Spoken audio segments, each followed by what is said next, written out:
While the president has never publicly stated the names of your children, I will here today.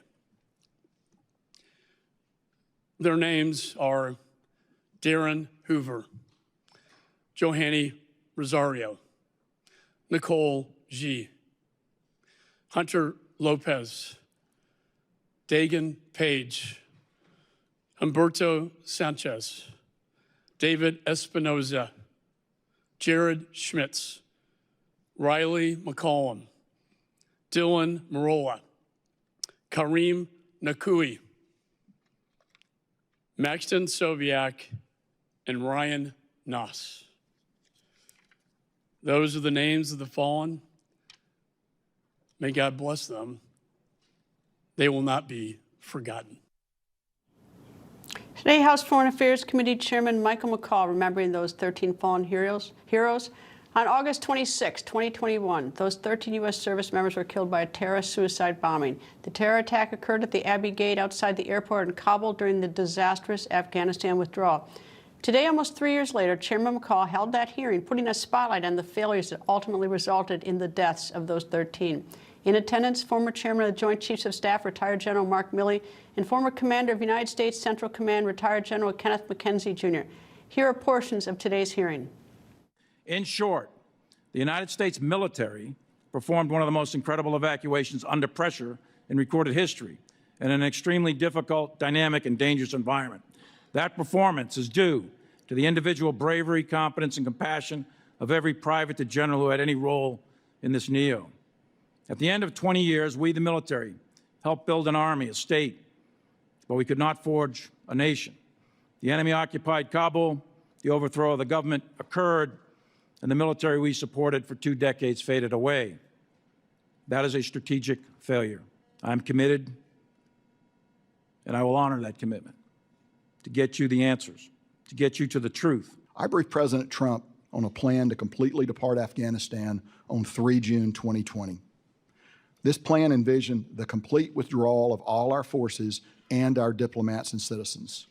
It also contemplated the possible withdrawal of Afghans who had served with us. The plan had a number of options, but it was the framework for everything that followed. Ultimately, President Trump selected a branch of the plan that maintained 2,500 U.S. military personnel in Afghanistan by Inauguration Day in January 2021. We had branches to that plan to complete a withdrawal by May of 2021 had we been so ordered. On 11 April 2021, I received orders from President Biden through the Secretary of Defense to execute a full military withdrawal by 11 September 2021, a date which was subsequently modified to the end of August. This decision did not include the withdrawal of our embassy, our citizens, and at-risk Afghans. It's important to understand that we had a complete plan to execute that task as well, but were not ordered to do so. The President's decision was to maintain an embassy, to not require our citizens to leave, and of course, to not expedite the extraction of at-risk Afghans. This was not a military decision. Chairman of the House Foreign Affairs Committee, Texas Congressman Michael McCaul joins me. Good evening, sir.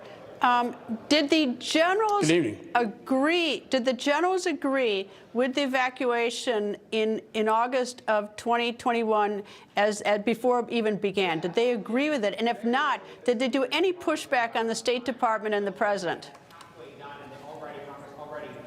No, they did not agree with the evacuation.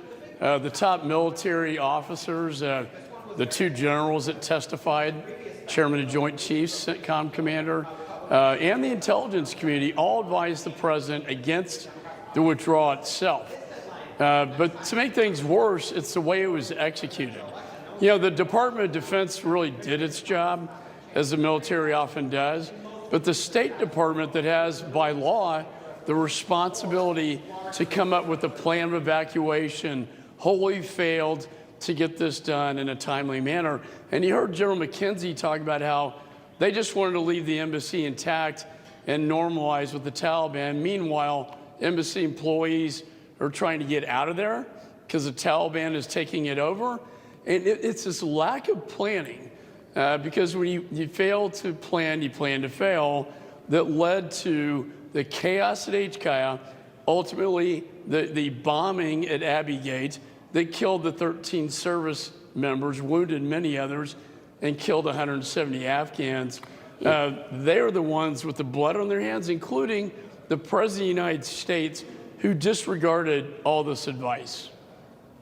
Well, it's not even just, I mean, what you've just outlined, like the 170, the 13, is even when I was in South America, where people were collecting to walk the Darien Gate, there were at-risk Afghan citizens who we promised to help. They helped us while we were there. They put their lives at risk, and then we cut and run. And sure, we took as money. We took our own staff, and we took those we can. But I think one of the other big dirty secrets is the people that we left behind who helped us, who risked their lives. Right.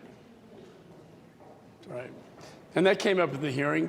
Not only the American citizens, but as you pointed out, the Afghan partners that worked with our special forces that now have a death warrant on them. They're being hunted down by the Taliban using the biometric equipment we left behind, and they're being executed. And so we had a duty to protect them. We promised them we would.